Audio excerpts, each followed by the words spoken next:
from our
morning. Hi, Carmelina. Good morning, everyone. Thanks for coming to this session. It's my pleasure to introduce you Engineer Carl Camilleri. He's the Deputy Director at IBMC, and he's going to introduce, to give us his welcome address to introduce this thematic area. Thanks a lot. Thank you. Thank you, Doctor. So good morning, distinguished guests, ladies, gentlemen, colleagues, researchers, and friends. Good morning, and welcome to the second day of this exciting Expo 2021 that Mcast Research Department is organizing. It is an honor and a pleasure to be able to welcome you all for the Environmental Cultural Sustainability sessions that will take place today over here. The topics that are being ushered and discussed today are research studies that cover a wide breadth of interests and expertise that Mcast, through its researchers, has to offer. The topics clearly show that Mcast has evolved from a skills-led education center to a fully fledged vocational professional educational institution, rivaling, at this stage, the very best vocational centers in Europe, if not in the world.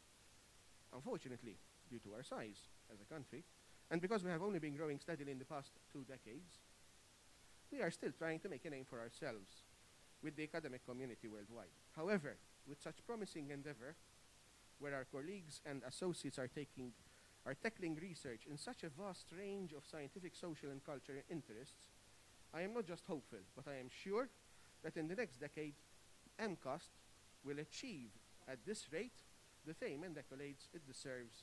And all this is only possible because each and every one of you are tirelessly working to create the next evolution stage for Mcast, allowing it to usher its talents to Malta, Europe, and why not, all the world. The tireless endeavor of the research team led by Dr. Rizzo's vision and Dr. Engineer Raffaele's team is paying dividends, as can also be seen by the parallel presentations that are taking place over the past 2 days during the Expo 2021. Who would have thought that Mcast would be at this stage 5 or 6 years ago? We have evolved and continue evolving to become what we truly are, and should continue, i.e. be a source of vocational and academic excellence and expertise. Looking at the topics being presented today, one can see that these are not just hobby topics, but real life, environmental, and cultural matters that affect specific parts of our society. 5 of the topics being presented today are directly linked to the environment. And in such a small island, every single small element that constitutes our indigenous or local habitat should be studied and given the attention it requires.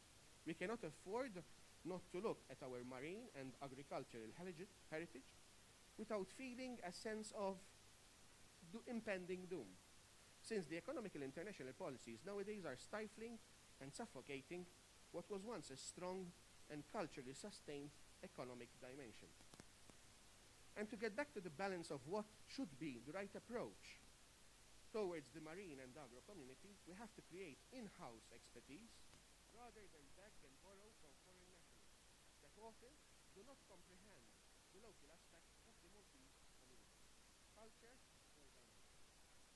We need to be pilots and captains of our destiny, and the only way to do so is by being knowledgeable, experts, and inquisitive on what we can do to improve, ameliorate, and sustain our marine and agro heritage.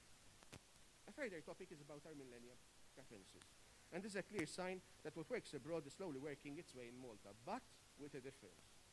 Our culture is insular, and in order not just to understand how to open it, but also how to be able to mold the best in our youth, it is imperative to understand what makes sense to them, what are their interests, and slowly but surely shape their education to make it inclusive, as well as apt to the current times' needs, but without losing our values, our principles, scientists or environmentalists.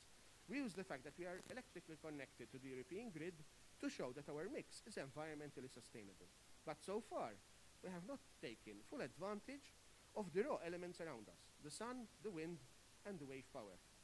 And albeit many studies of feasibilities have been done and conducted in Malta, nothing so far has created what we really want to achieve. It should be the other way around. That is, Because we have such a small country, we should be able to meet our carbon neutral targets easily. But there are challenges, and it is therefore imperative that our researchers continue to be at the forefront in this in this area of expertise, propose options, ideas, and innovation that allows our country, which is unfortunately heavily polluted with particulate matter, to come back to the lead in the sector and not be a follower. Mcast has evolved to such a stage that almost undistinguishable from the humble origins of the 90s as a small technical institute. In just 2 decades, we went from strength to strength. And the last jewel on its crown is the launching of the doctoral research program, which will allow Mcast to be fully recognized as an international vocational center, a par with the best in the world. A center that offers everyone the opportunity to learn. We are very proud to know that our syllabus is one that is refreshed cyclically every 3 years to ensure that we teach in line with the requirements of the industry and keeping up with the requirements and challenges of the fourth industrial revolution. However, with our research, we now have the opportunity not to ask what the industry needs, but actually advise the industry what it requires to evolve and be more expertise and avant-garde education to the locals and foreigners alike, and being at the forefront of Mcast and the newly appointed Dr. Kirkhope as head of research to continue by taking on the baton and making sure we continue to grow and not expand, i.e. grow into areas where our expertise is recognized in specific sectors and where we can make a real contribution to the Maltese and European present and forthcoming generations with our knowledge and contribution to knowledge. And finally, to sincerely encourage all Mcast academic staff to take on research, not as an additional fare, but as part of our normal, ongoing evolution, growth, and continuous professional development, as something that has to become second nature to our lecturing roles, where we also energize, give enthusiasm, and invigorate our students, not just to learn, but also to join into our research that will eventually take us onto the next Mcast evolutionary stage. That of being a world-recognized research organization, one to whom the industry is drawn for investment and seek advice, and one that drives the agenda of our environmental and cultural sustainability. Thank you, and hope you enjoy the forthcoming presentations. Thank you very much, Carl. Thank you. Very nice words, and thanks for this beautiful introduction. So, I think we can now start our series of talk. We have a total of 4 speakers, and the first one is, so we have Carmelina Prendo from IDMC, and Jason Abela, Ian Falzon, and Paul Fideri and Robert De Bon. So, Carmelina, I would like to give you the floor, and I just an announcement at 10, around 10, the Ministry for Research Innovation, Honorable Owen Bonici, will be coming to welcome his address. And so we will have, when he comes, to stop the section, and then we will resume it soon after his speech. It will last about 10 minutes. Okay? Carmelina. Carmelina is going to present a talk entitled the Media Preferences of Maltese Millennials. Thanks, Carmelina. First of all, thank you for this opportunity. Today I am going to share with you the findings of a research which I conducted on the media preferences of Maltese millennials. Now, although the presentation is focused on millennials and their preferences, which normally it is a marketing theme, it is related to this thematic area of environmental and cultural sustainability, because as the research local entity that is responsible for environmental sustainability in Malta. Basically, the presentation will run you through the following objectives. We'll start by the scope of the study, and then we'll have a brief look at the methodology adopted for this research, and then I will be giving you a background to this study so that you understand why this research was required, and then I will be sharing with you the main findings and at the end the conclusions and recommendations. So basically the scope of this study was to investigate the media preferences of the Maltese millennials. This led to 2 main research objectives for the study, which were to determine which are the most effective media communicating with the Maltese millennials, and not only to identify the most effective media, but also to identify the content which is mostly preferred by the Maltese millennials.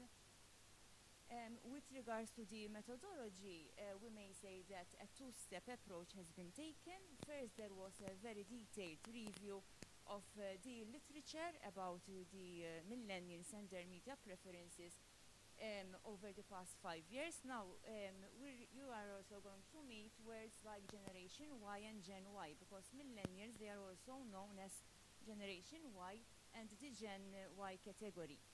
I must say that the literature about millennials and their media preferences is quite rich, but not in Malta. In fact, the latest study which I have met during my literature review with regards to research about millennials in Malta was quite recent as such. It was 19, and then it was again carried out in 2020. It was about COVID and its impact on the Maltese economy. The one of 2019 was in Malta.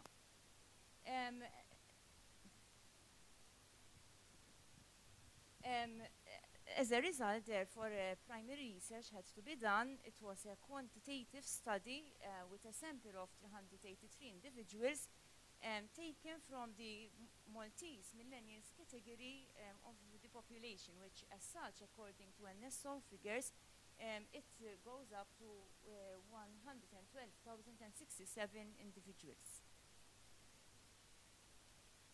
Some background information to share with you why this, and when compared to EU countries. Just to give you an example, whereas the Malta's average waste generation per capita is 694 kilograms, that of EU, the average waste generation per capita is 505 kilograms. To tackle this problem, for sure, it requires an improvement in waste management, which in itself, it needs a change in mentality of the Maltese citizens. To change mentality is not an easy job. For sure, it requires effective educational campaigns, which are needed to influence the behavior of the Maltese consumers, which who as such forms part of the Maltese citizens. Why the research has focused on millennials as part of the Maltese citizens? Because millennials, not only on a global level, they form part as the largest generation in ages, and not only globally, they make. So, transforming this generation into sustainable change agents as such is an important step, not just to have a cleaner environment in Malta, but also to enable government of Malta to meet the different goals, not only set through the SDG goals by the Agenda 2030 of UN, but also by the different goals set by EU. Therefore, in order to have these effective educational campaigns, an understanding of the behavior of millennials is needed, because obviously you cannot come up with good communication campaigns unless you do not understand the behavior of the receivers of the information being communicated through these campaigns.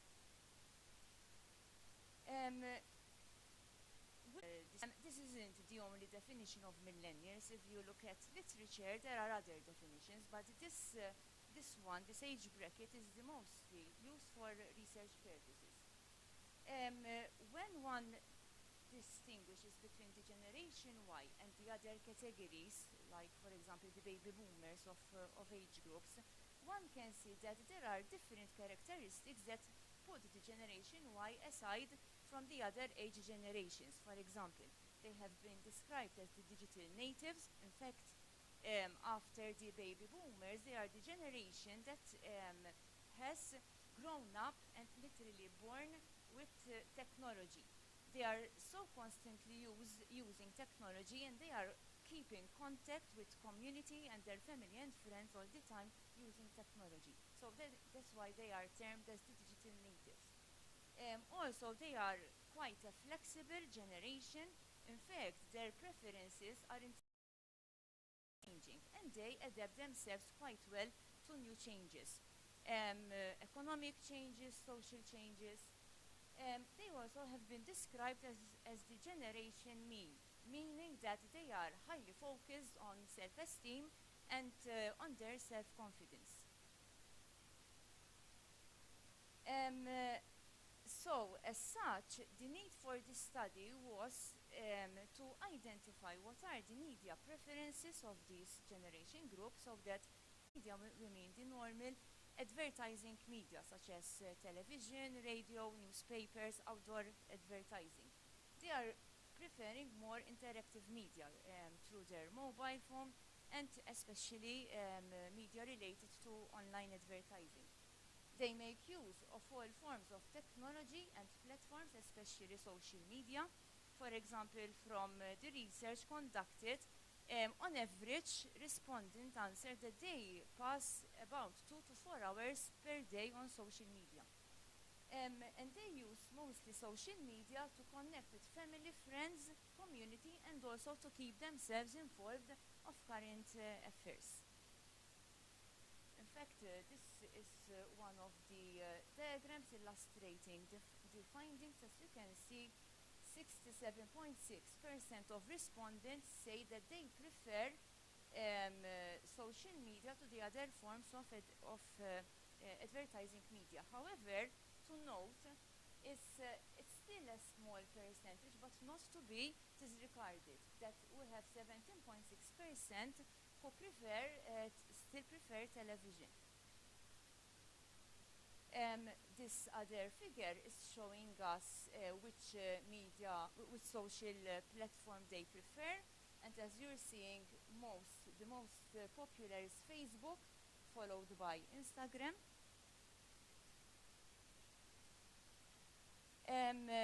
When asked about their smartphones, the answer was quite obvious in the sense that most of the respondents, they said that they are attached to their smartphones. In fact, they feel that their life is dependent on smartphones. And one of the main uses that they do of their smartphones is to use mobile apps to connect with suppliers and their organizations. When asked about their preferences with regards to laptops and tablets, the generation Y prefer mostly laptops than tablets. Since literature has shown that studies have never disregarded the use of traditional media with millennials, so part of the study which I did also led to identify whether this is true even in Malta, that Maltese millennials, they are still making use of the traditional media. In fact, as you also have seen from the previous figure, interesting fact that was found with regard to the traditional media was that outdoor advertising, especially billboards, are still being very effective in catching the attention of the Maltese millennials. In fact, these findings are substantiated by this figure here, as you're seeing. Most of the participants of the research, they strongly disagree that they spend hours watching television. They strongly agree to the fact that they listen to the radio when driving, and they strongly agree that they do notice advertisements on billboards. Since public events can also be considered as another type of medium, again, the research tried to identify the preferences of millennials with regards to public events, especially public events to raise awareness and educate about social issues, like, for example, environmental issues.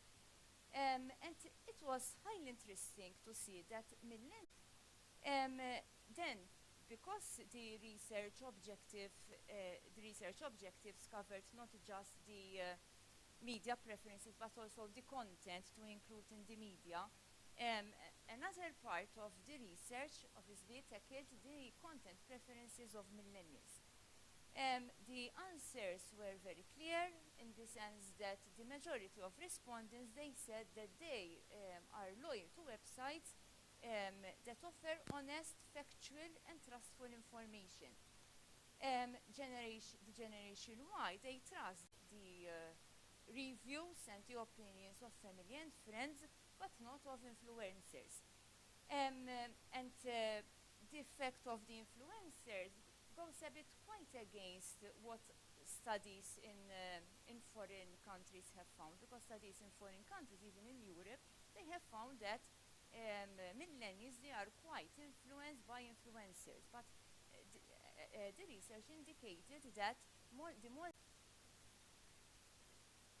ask you to wrap it up, or we can interrupt it for 10 minutes and resume. I'm very sorry for that, really, and my apologies. But the minister has just arrived. He's about to enter the premises. So I would like to invite you all to join the main auditorium where we will give his welcome address. And very, very sorry, Carmina, you know. It's okay, it's and okay. either we need to wrap it up now, but I saw that you still have some slides.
Thank you for coming back. Thank you. So we were discussing the findings. Discussing was the fact that illustrates actually this. However, to note also that the third in line is the humoristic content and eventually the emotional. But obviously, the factual and informative context remains the most preferred with the millennials. So basically, from these findings, two main conclusions could be drawn. That in fact, obviously, this is just the starting point of the research.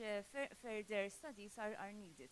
Like, for example, since this entity has like the role to educate not only millennials but other generations, for sure, ideally this research is replicated to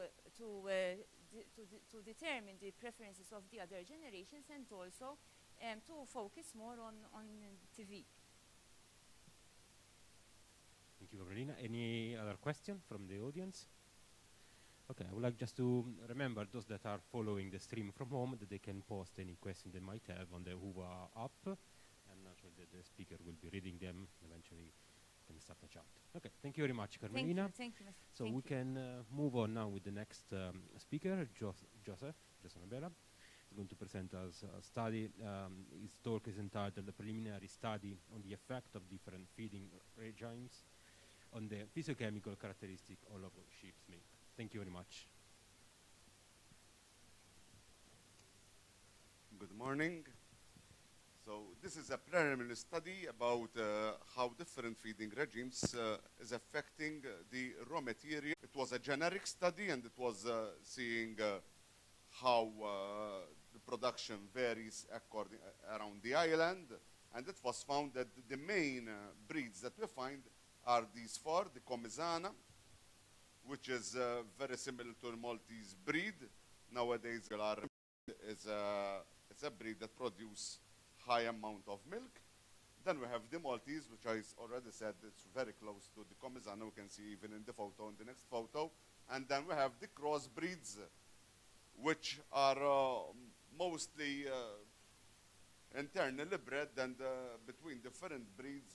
In fact, over here we can see some pictures. We have the Eastern Frisian, the Frisian one over here, the white one. Then we have the black ones, which we refer to them as the crossbreeds. We have those that are brown face, which are the Comisana, and most of the time as well, those that are dark faces, we refer to them as the Maltese.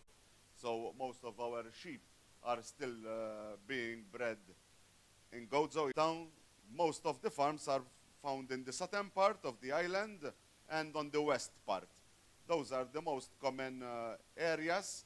In fact, in the central part, next to the western part, we find the largest farm in Malta, which is a full-timer, and it is breeding 300 sheep. Now, this is the largest one. It's a full-timer, because when most of the farmers are part-timers, and their herds will be of around 25 to 35 heads. So most of our sheep farmers nowadays are part-timers with very little full-timers available. The main reason was because the cheeselets is a seasonal product. In fact, our sheep were kept and milked normally between January and June. In fact, you can find most of our cheeselets, local cheeselets, available from the sheep's milk during the Good Friday season. All right, it's around March, April. Nowadays, even the full-timers are keeping their sheep milking even during the summer period. And these full-timers are trying to enlarge the market by producing cheeselets even during off periods. Like I said, during the summer periods, especially now that we have more tourists coming in. Next. Malam. As research objective, we got these four. It was, the main objective was to analyze how different feeding regimes will affect the physiochemical characteristics of local discussions with sheep farmers, and we found out that on milk quality, to investigate how these vary through the lactation period, because when as concentrate feed, they were using all the same type of feed, which basically it is made up of 18% crude protein, 3% fat, 6% crude fiber, 7% ash, and 0.4% of sodium. So that was common for all the feeding regimes. But then they were differentiating from each other. If we see the next slide, we can see the one that was feeding dried hay and concentrates was the second most feeding concentrates, and he was supplying even the sheep with leftovers, so with vegetables leftovers. Sometimes it is a common practice because was the most common one, all right, being now most of the farmers are part-timers, they don't have time to get their sheep grazing.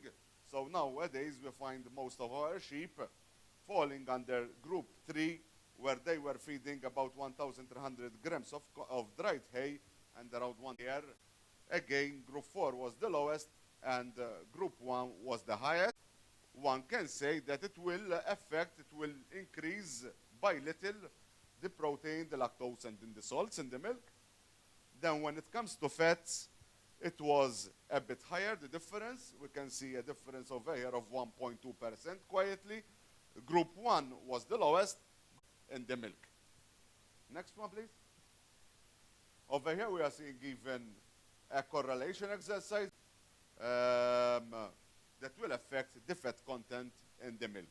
It is negatively affecting as well the salts content in the milk. Next one. Over here we are analyzing even the lactation, the difference in 4.69 over there is 4.67, so it and goes along. That's milk. When it comes to lactose, we see similar to salts. We can see that as it goes along, there is a tendency that it will increase by the end of the lactation, but this shows the sum of salts. If you take the average, it differs just between 0.71 and 0.72. So it's a 0.01% difference again over here. So it's very minimal. The largest difference comes when one can see the fats, which is the next slide, over 6.67%. Then as we go along, it will start decreasing. There is a sharp drop between the early lactation and mid-lactation. Then from mid to late, there is very little. Is elevated through using that. So maybe something which can come out from this study basically is that we need to improve our forage, our roughage production. Or we use our forage, or we encourage more grazing. Grazing, yes, yes. Although that might be a problem because of nitrates and all this stuff. But There is. Thank you. Okay.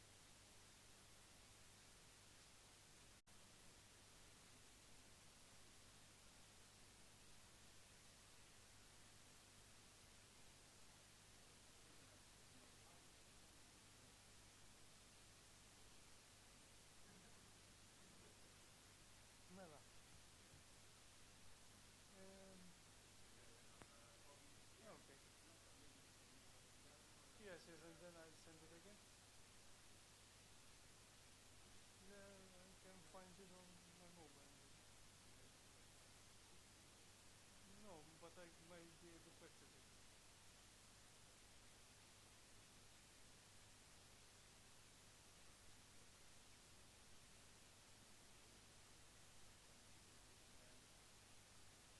Okay, or are we moving on? No, can we quickly switch to the next speaker? And I'm very sorry. I'll No, try it's to. Conducting the introduction, okay, and we'll tell you what we have been going through along the way. So basically, we are focusing on poultry species. We are talking about black Maltese chicken. Okay, we identified a selection criteria for the black Maltese chicken. Okay, and our main aim is actually to conserve and preserve this species. But far from that, we would like to actually opt to make it more markedly viable. Sorry. So yes, in the last semesters we have been going on research. First of all, we tried to identify the stock of animals that we have within our own responsibility. quality. Yes, something which is very, very interesting is that, yes, so basically we started with establishing suitable location for the breeding stock, okay? These are live animals, so you have to keep up with their demands, okay? Especially when it comes to animal welfare. If the animals can continue to procreate, okay? So, yes, we started to perform, which was very, very important, an evaluation of the current stock. When I talk about evaluation, is yes, we also made reference to the breed standards, okay? Were established, okay, with reference to other studies performed by Attar et al. In 2014 with characteristics of the black Maltese chicken, all right, and we try to actually keep in line with these standards, okay. Yes, in the end, as I already described, our main focus is to actually try to increase the current stock, okay. Yes, which is requiring daily monitoring and quite a nice journey with these be cared for. Okay, so the most important is that we are actually developing a habitat, an environment, okay, where the animal is more suitable within practical means. We talk about providing like perches, dust baiting areas, areas where the animal can run, can jump. Okay, so we are really working on these issues, providing shaded environment, help the animal to thrive in different environments like rain and the summer, and then also in the summer during the very heat, the excessive heat. A good number of pullets at different ages and different stages. Okay, as you can see, there's quite. Yes, this results in multiple hatches, as I described, and something which is very important that you should keep in mind as well is that we always kept records of these hatches and also tagged the animals. Okay, so each animal was identified by the characteristics that it expressed. Okay, pause for Danny. Oh, sorry. So when we talk about animals having feathers or no feathers, with no feathers, we want to keep them, so we give them a 1. Animals which had feathers on the leg were given a -1, and therefore that gives a difference of 2 between an animal which has feathers on the legs and which doesn't have feathers on the leg, and therefore that would discriminate against that animal, and it will, of course, be eliminated from the breeding pen. Problematic. And the reason for this is that we have already worked on these. Years ago, we already started selecting these birds, and a number of them did have yellow skin and yellow legs, and all of them basically were taken out of the herd or the flock. So it wasn't so important that we give such a heavy penalty on that, because probably it was non-existent. Eyes and other color than amber. Yes, the standard does ask for amber eyes, but again, looking into the long term, this is a very long-term project. It can't be done in a day or two. Looking into the long term, we are looking also for productivity, and therefore eyes are not as important for productivity in real terms. So I wouldn't be very happy to eliminate an animal which really scores well in many other aspects, including production maybe, but has a different eye color, or rates a -1 or a -2, so that again puts that animal at a disadvantage, and therefore is not chosen for breeding. Examples include white plumage. Now, to make things clear, in the beginning, at the first days, they might develop a feather or two which are white. That is normal. Usually they change their feathers after 6th generation. The others were all eliminated. Now, even in class when we do genetics and things like this, I like to use the word, you have to be ruthless. It sounds a little bit ugly, but you can't really say, oh, maybe I like this chicken, you know. You have to be quite ruthless with this. And by the way, put your mind to rest. The ones which got a 9 or 7 or less than 11 were not killed or something. They were just put in our productive flock, but they are not used for breeding. Yes, of course, a very important trait which we will be working on is weight. Weight is important for 2 things. Heavier birds usually produce heavier eggs, and therefore we're looking for a dual-purpose breed as this one, which was originally a dual-purpose breed. Nowadays it's quite a light breed. A dual-purpose breed asks for heavy not very heavy, but quite heavy animals, which can produce a good-sized egg, and cocks or cockerels, which can be slaughtered for meat and have some meat on them. And therefore, we will surely be selecting on weight. Currently, we're not. We are taking weights, but we are not selecting on weight because first we have to get the phenotype right. It's used as having a 3 kilo male or 3 kilo female. You have to breed. I'll indicate a 2 kilo weight for phenotype. That's enough for us. All right. So even though that would the elimination of undesired traits, we were very rigorous even in the past. There were some traits which we eliminated from these birds, and I'm very sure that the problem with the feathered legs will be eliminated in 1 or 2 generations. At 7%, it's not something which I really take very seriously at this point. In reality, because as I said, they are not a uniform flock. They are different ages. They might have started at different times to lay, so it doesn't really indicate much. But we set some eggs already. The main aim is to have a look at the fertility rate of these eggs, hatching. Therefore, they are all uniform. They all started laying at the same time, and therefore you can really know what you're doing. Until we have that, it will be still a problem. As I said, flocks B and C are expected to come into lay in February 2022. Photostimulation. Basically, that is all we had today. This is a very long-term project. There's no results yet. We are just trying to increase the stock for now. We're trying to find out maybe by breed standards say so. It doesn't mean that it's not a good chicken. Doesn't mean that it doesn't lay eggs. It just the standard says that it should have white skin, as with all other purebred animals. And no, it's not. It's not. No. Actually, yellow skin or white skin, they are both genes. Then therefore, Ian Falzon.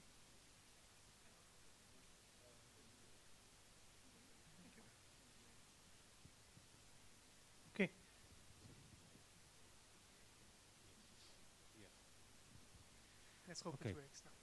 They are loading the Is hopefully will give you some information about the project we just started, actually, which we fancily call Flight Over Fields, because we are tackling birds and bat species in Mediterranean agricultural landscapes. What is the aim of this project? First of all, before I continue, I want you to note that most of the pictures here, unless the author is listed below, are taken locally. And that is something which I always highlight, either during, let's say, okay, the survey area is quite small. We wanted to get as general an idea as possible. And hopefully giving us a look at what we have and how we can proceed and where we can focus more in the future. And the surveying period commenced in October, actually, and will stop in March 2022. Bird surveys. There are 2 techniques being adopted, obviously, one for birds and one for bats. They have quite different lifestyles, although they both fly, and are active. Their activity overlaps, active periods overlap. Your observation needs to adapt for the behavior of these species groups. So when it comes to birds, we are using 2-point survey methods, morning and evening. Actually, from the indications we are getting, mornings are more active. When it comes to bird activities, mornings are more productive than evenings. Because obviously birds are just waking up, they are hungry, they have high energy levels, so they will be more active in the morning. But this is something which we had to try in order to discuss that. When it comes to recording birds, we are only recording species which use the field. In what sense? Malta is very small. Our habitats are micro-habitats, actually, and they neighbor each other's. So it's easy to observe birds, for example, birds of prey or seagulls, when it's windy, crossing over all of Malta, or displaying, etc. Okay. But surveys on the whole night. As I said, we are focusing on, right? So as such, at this point, we're not interested in the amount of activity, but it's good. It's may be applied at a later stage. This data, these recordings are later identified through the use of a dedicated software, which you can see up top. Identify species which are actually using the field. Because through the call, you can determine that they are performing an activity and not simply flying through. We also set up the bed detector after sundown, after sunset, in order to allow bats, little and bats which want to move away before we start getting our data every time. This part of the research is being coordinated by Elena Portelli. Obviously, it's impactful. Birds, recorded birds, can be split in two categories. Stay with us throughout the winter, and we'll use the field, and in fact, we record them every time we visit the field. Practically, you will record them, and you may even record the individual if there are means to recognize it, because they are terrain can be quite vision of these rare species in some cases, or species which are highlighted by the Birds Directive and the EU as being of high conservation value. Fairly not state one can explore in the future. Agricultural birds and farmland birds are highlighted as of high conservation value in the EU, again. Record their use in local agricultural landscapes. That's always a plus. And dissemination of funding for findings and education are one of our main tasks in biodiversity mostly. But we understand that the agricultural landscape, local agricultural landscapes, form fields. Marsovin, one of the largest local wine producers, are also involved in this. We are actually doing surveys in their fields, and we intend to give them this information again to use as marketing, to use as a tool for policy, to argue. It's up to them how to use it. Hopefully, we can work together. Okay, thank you.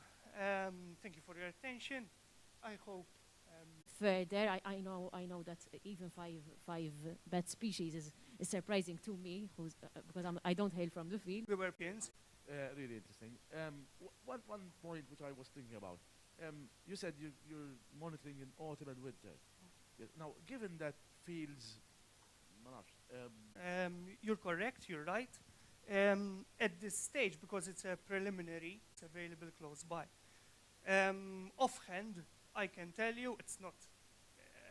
There's no analysis behind it, but offhand, I can tell you that we are seeing more activity when it comes to fields, bird activity. When it comes to fields which have trees bordering, they can be fruit trees, they can be ornamental trees. But they seem to offer a higher attraction to birds. So yes, if a field has just been plowed during a higher range of species, you know. But that is why we are considering this as a very generic overview. We are, of course, this makes the study very fast, very vast. But then, hopefully, in the future, we can focus, maybe come up with recommendations for increasing your biodiversity in a field. The limits are, thank you. Any more questions, please? Okay, thank you very much, Hannah. Okay, thank you very much, everyone. We'll meet shortly in half an hour. For now, we can have a quick coffee break.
Okay, I think we can start the second and last session for today, last session of the Expo as well. And so we are going to have three speakers. Actually, I mean, three talks, but with more speakers. And I would like now to give the floor to Kimberly. She will start the first talk about the recognition of underutilized Maltese marine species. Thank you. You have got a, okay? Yes, sir. Hello, I'm Kimberly. I'm one of a team who will be presenting together, and the acronym for our team is RUMS.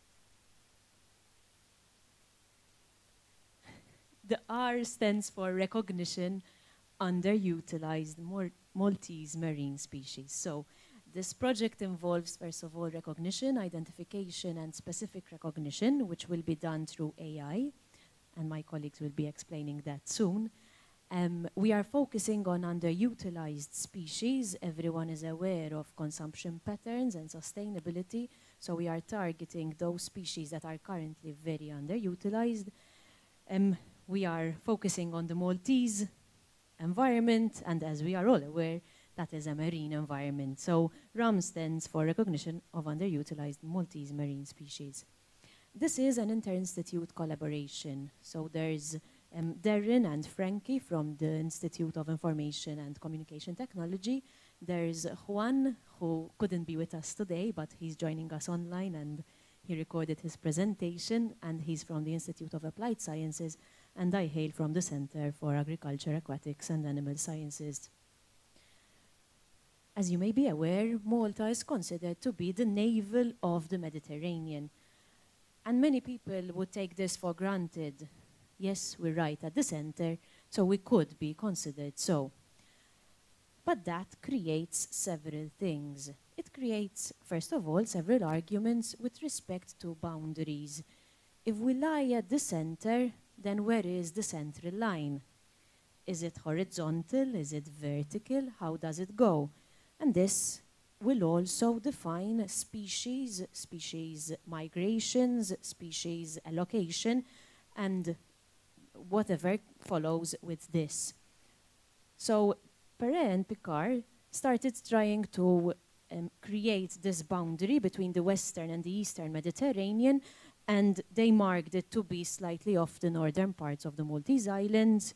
Giaccone and Sortino later redefined it to be southern, and Bianchi and Morri in more recent years have taken it further south. Nonetheless, we are still very close to whichever boundary it is. So close that we get biota of both the western and the eastern basin. The way that the Mediterranean circulates on one side and on the other side of our islands means that we get biota from our sink. We are the sink, the collector of all marine species, and this is why we are very rich and we are considered to be a biodiversity hotspot in terms of the Maltese Islands. So our marine biota reflect our position. So the context of all this study is that we need to find all these species and go a step further in identifying why a lot of consumption patterns always focus on the same species. If we had to think on our consumption patterns, we often fall for about 3 or 4 similar species for consumption, and yet there are so many which could also be utilized and which are yet very underutilized. So we need to start with the identification of underutilized marine species. We need to promote responsible consumerism and sustainability, considering that there are tight species quotas and supply shortages, and then adopt artificial intelligence to help us to support this study. We first started with identifying this list of underutilized species, because as yet it is unpublished. We found support from the ministry in collecting and compiling a list. However, there were species in the list which are no longer considered so underutilized, and there are species in the list which are not so commonly found. So we have created our own list of 23 underutilized Maltese marine species, And in collaboration with the Ministry, with the Department of Fisheries and Aquaculture, we go to their laboratories. Whenever they have landings, we select those species that are underutilized according to our list, and we identify them. We are taking many photos, which my colleagues will be discussing, and which will eventually feed into an app that will be able to identify such species. So these are some examples of what we've come across since October. And I will now pass on to Frankie. Thank you. So the aim of the project is to utilize computer vision to serve as a tool to aid in the correct identification of underutilized species, to add nutritional information as well as raise awareness. So there are 4 key components to this project.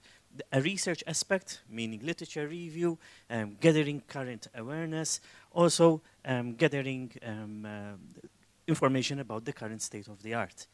Then the dataset assimilation, you have a calibration dataset as well as the dataset of the local situation. And finally, then you have the AI development. So you have the development of an AI model, integrating with a platform, as well as then having the front end. And finally, the evaluation of the entire project, which if we were to visualize it in a form of a pipeline to see how everything is connected, we have something like this. So in the research work package, we have the current state of the art in terms of the affairs of underutilized species. We start developing a questionnaire, and from that we get a survey. We also gather the nutritional content, which will plug in further on into the platform for additional information. We also need to understand the current state of the art of the technology, whether it is at point for what the desired quality of service is. Moving on to the data set assimilation, what we see is a calibration phase. So what we use is third-party data sets, third-party algorithms, and see whether that quality of service is good. In the meantime, we start the lab-controlled phase, whereby we start creating our data set. The data set is made from 2 sources.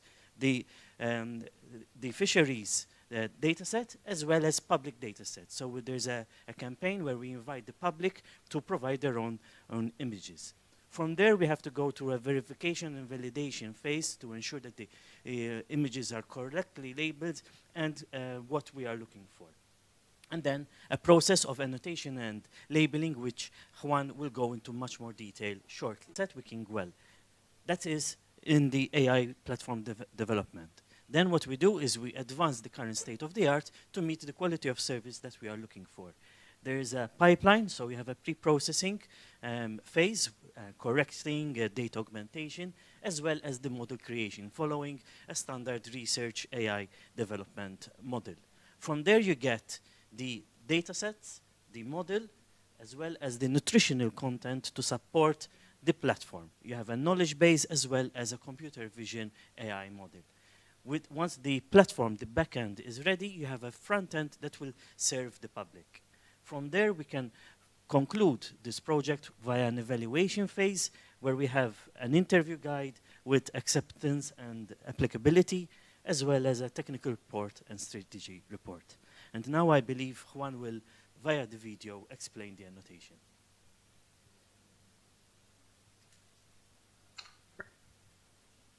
Hi, I'm Juan José Bonello, and I'm going to talk about data annotations. I will be using examples from our own project, as well as from literature. Data is an integral part of all machine learning and deep learning algorithms. It is what drives these complex and sophisticated algorithms to deliver state-of-the-art performances. However, to build truly reliable AI models, one must provide the algorithms with data that is properly structured and labeled. And that's where the process of data annotation comes into play. In machine learning, the task of data annotation usually falls into the category of supervised learning, where the learning algorithm associates input with the corresponding output and optimizes itself to reduce error. Here we have an example of how an image is being annotated. Image annotation is the task of annotating an image with labels. It ensures that a machine learning algorithm recognizes an annotated area as a distinct object or class in a given image. During annotations, we are creating bounding boxes to differentiate the objects of different classes, in this case, different fish species. Image annotation is used to create training datasets for the learning algorithms. Those datasets are then used to build AI-enabled systems to identify and recognize underutilized Maltese marine species. The bounding box technique involves drawing a rectangle around a certain object in a given field. The edges of bounding boxes ought to touch the outermost pixels of the labeled object. There are different types of image annotations, such as 3D cuboids, polygons, key-point tools, etc.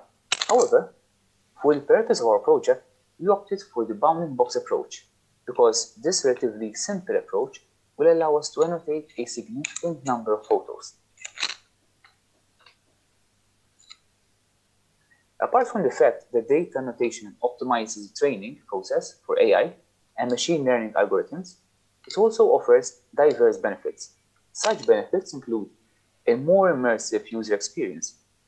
The very purpose of AI models is to offer ultimate experience to users and make life simple. Annotations make results more effective. The impact of AI models can be deciphered from the efficiency of results they deliver. When data is perfectly annotated and tagged, AI models cannot go wrong and would simply produce outputs that are the most effective and precise. Here we're representing similar studies that were not done locally. These studies have provided to be effective in using machine learning to identify and distinguish between species. False negatives are the major challenge in fish recognition, which were also confirmed by our own observations. False negatives occur due to awkward angles, lighting conditions, or occlusion while taking photographs of the species. Here we can see three algorithms that were applied in the study, all of which are characterized by different extents of accuracy, sensitivity, precision, and the extent of false negative rate. With SVM, support vector machine, showing the highest accuracy, sensitivity, precision, and lowest false negative rate. Here we have another study where different fish species were used for training AI and testing. Species that looked similar to one another, besides species that looked completely different from one another, were used in order to test the efficiency of the AI. 4 different algorithms were tested, with ResNet 50 reaching an accuracy of 90%.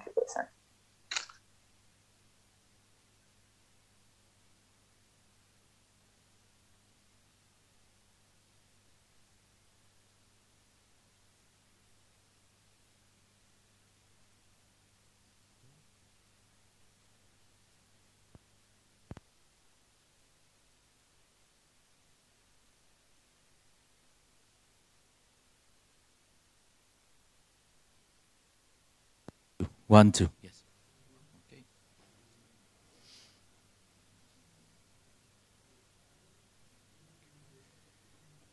So, as Kimberly rightly mentioned, this study is about eating very good fish that nobody seems to want to eat. So, for me, it was very interesting when the concept came along around a year ago. And before we embarked on the underutilized species aspect, I wanted to test a bit the ground together in what was it, the kahliya and the sargu, I think, or sparlu, something like that. I'm not that, as you can see, that scientifically when it comes to marine species. But basically, this proof of concept I wanted to use as a first prototype so that we can then gather a team, like we have now, to actually embark on a more useful study based on a first prototype, a first proof of concept, which proves that, look, we're doing something which works, basically. So in the first prototype, I like to call it prototype 1, we used an AI system based on a near real-time, as you will see soon now in a demo as well, algorithm and model training.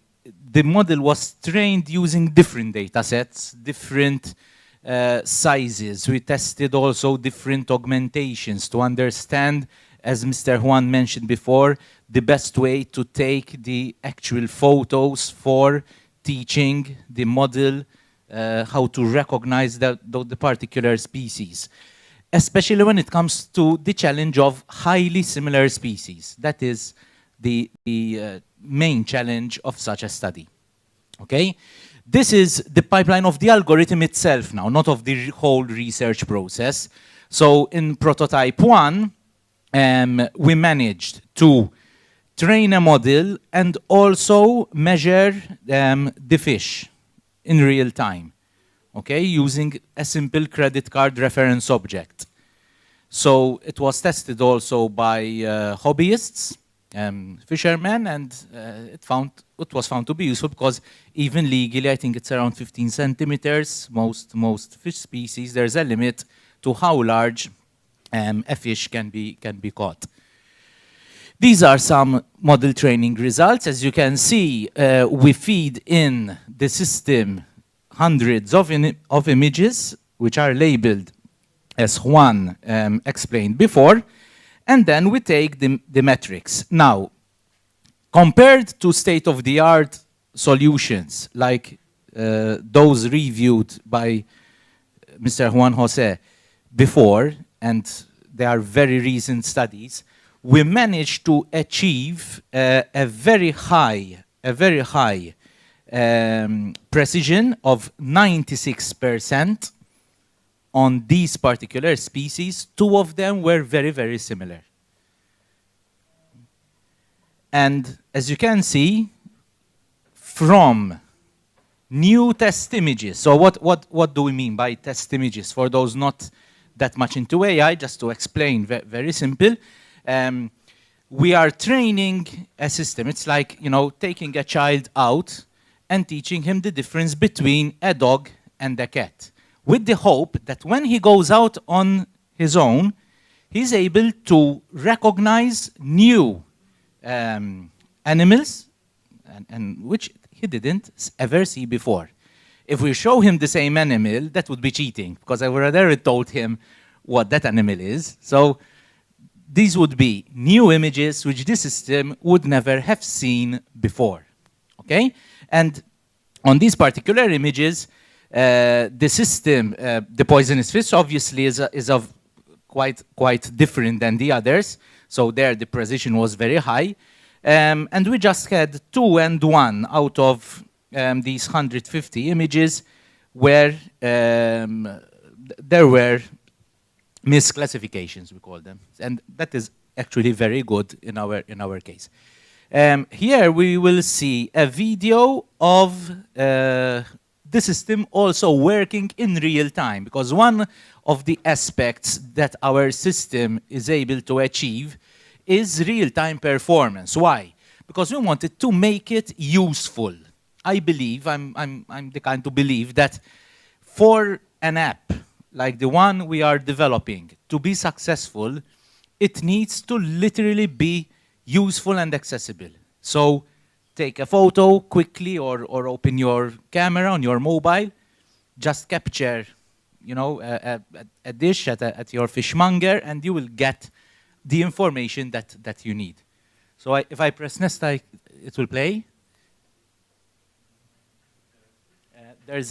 Okay, there it is. And you can see live that a Cyril sea bream has been recognized literally while being caught. Okay? That's the kind of, and that is able to work in real time.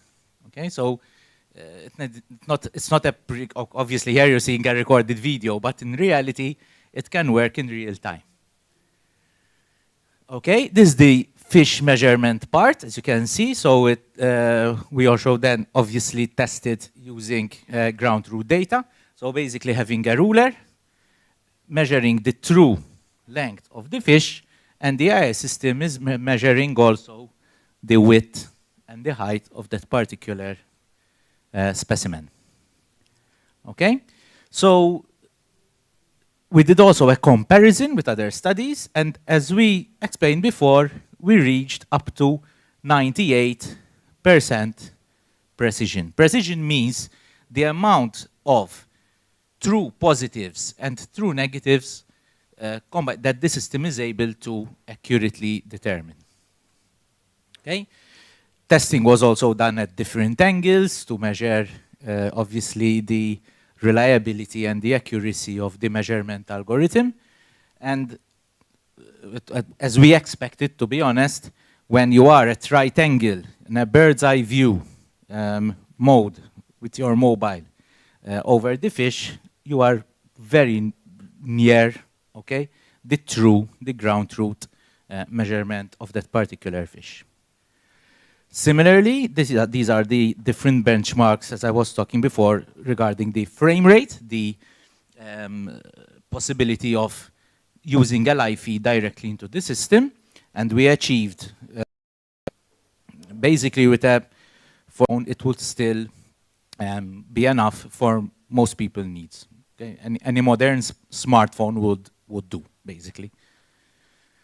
So the prototype conclusions, prototype 1, loss of needing a two-stage system. What do we mean by two-stage system? So you first recognize the fish, or attempt to recognize the fish, but highly similar species, and that is why this institute collaboration between IS and IACT is fantastic in my opinion, because I'm not knowledgeable about recognizing through, for example, the eyes or certain features in the fins. That is where Kimberly and Juan come in. And we highly foster this kind of culture now between our institutes in different projects.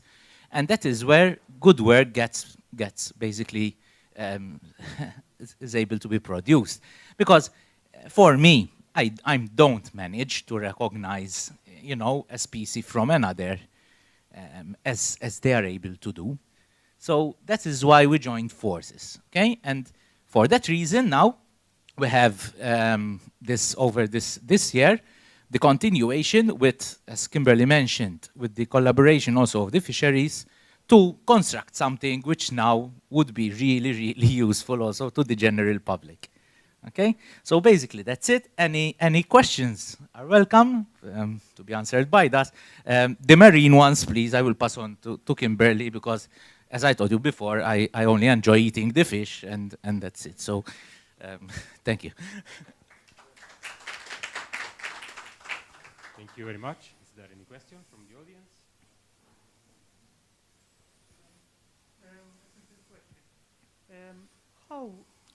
What categorizes species as underutilized? So it transpired that there was an internal document which was compiled in 2018 by ministry officials, around 400 questionnaires if I remember correctly, during which we will gauge the interest of the Maltese people, including, for example, what is underutilized for us will not necessarily be underutilized for another country. As I started at the beginning, we are the sink of species, and it's not very applicable to other countries as easily as we think.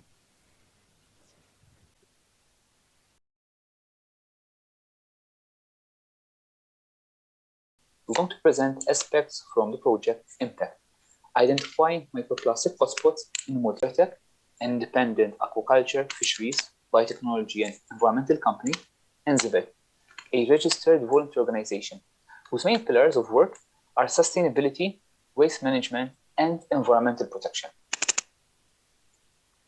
Before moving on to impact, we need to understand what problems we're facing with when it comes to microplastics. But what are microplastics? Each plastic particle that is less than 5 mm can be classified either as primary or secondary microplastics. Plastics that are manufactured to be of microscopic size are defined as primary microplastic. Examples of primary microplastics are nurdles. These are also known as pre-production pellets. And these are small pellets of plastic resin that serve as handle and find their way into waterways, seas, beaches, etc. Secondary microplastics describe tiny plastic fragments derived from the breakdown of larger. The important aspect of microplastics is the process by which we get secondary microplastics, degradation. Degradation is a chemical change that reduces the average molecular weight of the polymer. Since the mechanical integrity of plastics invariably depends on their high average molecular weight, any significant extent of degradation inevitably weakens the material. The impacts of plastic debris has been divided into three main categories recognized in recent times. Microplastics present in both benthic and pelagic ecosystems have the potential to be ingested by a wide range of marine biota. The harm caused by microplastics falls into two main categories, with either physical damage brought about by the microplastic itself to adhesion, or toxicological effect. Social damage do not only include factors such as aesthetic issues, but also a potential threat to the public's health and safety. The economic costs of marine debris can be either direct or indirect. Direct costs include the increase of marine debris cleaning costs, reduction of tourism, and damage of certain industries such as fishing, yachting, and the aquaculture industry. The indirect costs include the deterioration of ecosystem services and the reduction in the quality of life. Research and publication about microplastics has been increasing throughout years. However, there are relatively few studies that have evaluated the presence of microplastics in the Maltese marine environment. Present studies have been mainly generated through one-off research studies, rather than from long-term monitoring research. And most of the studies focus on marine litter, with little reference, if at all, to microplastics. The lack of studies on a local aspect clearly shows that there are many knowledge gaps about the implications of microplastics on the local environment. Now, moving on to project impact. The main aim of this project is to identify microplastic hotspots in the Maltese coastal waters and to characterize the type of plastics that are present. Microplastics are considered specifically in the Chapter 10 of the Marine Strategy Frame Directive, and not directly but implicitly in the indicator related with impacts of litter on marine life. This descriptor aims to establish baseline quantities, properties, and potential impacts of microplastic. The project would therefore abide to this indicator. For practical purposes, the main aim can be divided into the following objectives: to quantify and characterize microplastics in Maltese waters, to compile a map of microplastic hotspots in the coastal waters around the Maltese islands, to disseminate information about microplastics around Malta. Given that each partner had a particular role within the consortium, we also aim to carry out capacity building of sampling protocol and analysis. This project will give rise to a number of outcomes that will potentially pave the way to a larger scale study. With the first outcome, the study will provide an indication of the potential microplastic hotspots in the Maltese water. With the second outcome, the study will serve as a baseline study for the types of microplastics found in one type of environmental matrix. And with the third outcome, we aim to disseminate the findings to all stakeholders and get them involved in the conversation for measures to help mitigate the microplastic content within the marine environment. Now, moving on to the practical side of the project.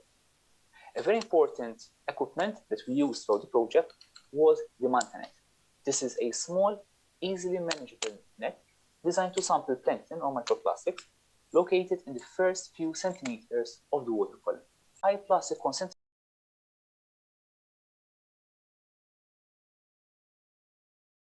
methodology employed knots. We double check all the rigging equipment and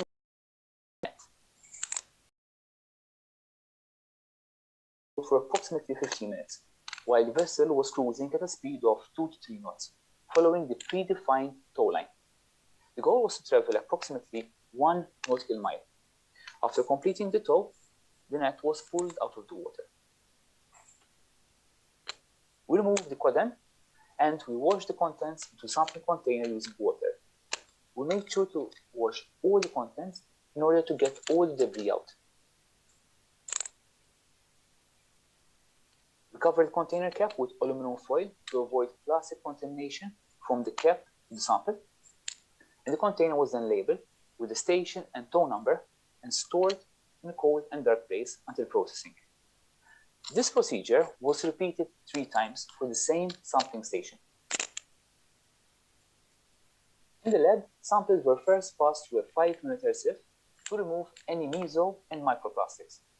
The samples were then treated with Fenton's reagent to remove any organic substances prior to microscopic observations and counting. Samples underwent a density separation technique using concentrated saline solution, and following filtration, every microplastic was then counted and characterized based on its color, shape, type, and size using a stereo microscope. In order to confirm that particles were indeed plastic, the hot needle test was carried out. Following physical characterization, samples were then analyzed using FTIR, Fourier Transform Infrared Spectroscopy.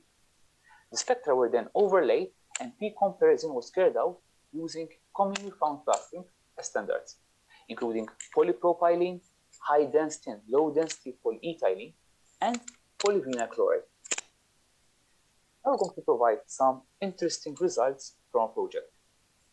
The mean microplastic concentration around Maltese Island was 0.58 microplastics per meter cubed, with the highest concentration observed in Site 12, the Grant Harbor area, and Site 3, the Imjar Harbor area, with a mean concentration of 3.35 and 0.93 microplastics per meter cubed, respectively.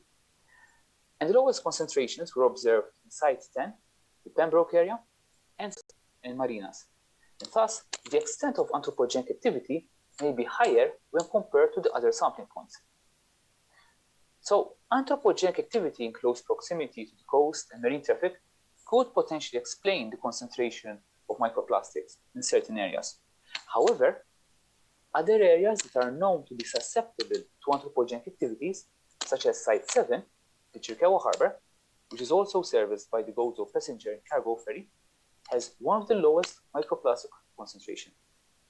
This implies that the heterogeneity of the microplastics distribution and of their concentration levels around the Maltese Islands could be related to several factors. Such factors include the influence of hydrodynamic features, such as currents, up and down welling, as well as wind activity. During the analysis, as I previously mentioned, we characterized microplastics in terms of a series of parameters: color, size, shape, and type. Here, we are presenting findings related to type. We use different literature to ensure that our definition and understanding of the different types of microplastics are consistent. The results show that in general, the most common type of microplastics were fragments, followed by filaments and granules. Now, because there are studies that attribute the type of microplastic to the potential source, and the following table may provide a tentative overview of the potential sources. However, the majority of studies argue that chemical analysis should be used to identify for the presence of microplastics and the chemical composition of the dominant plastic based on spectral comparison. Obviously, one has to keep in mind that even chemical analysis has its own limitation, primarily the limit of detection of the equipment. Now, I'm going to leave it up to my colleague, Frederick, to explain in some more detail the spectral results. So, thank you. Hi, I'm Juan Jose Bonello, and I'm going to talk about data notations. I will be using examples from our own project, as well as from literature.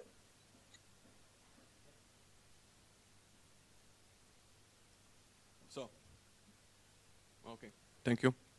So, as Juan actually said, okay, the major problem which are associated with microplastics is the actual identification of the actual compound.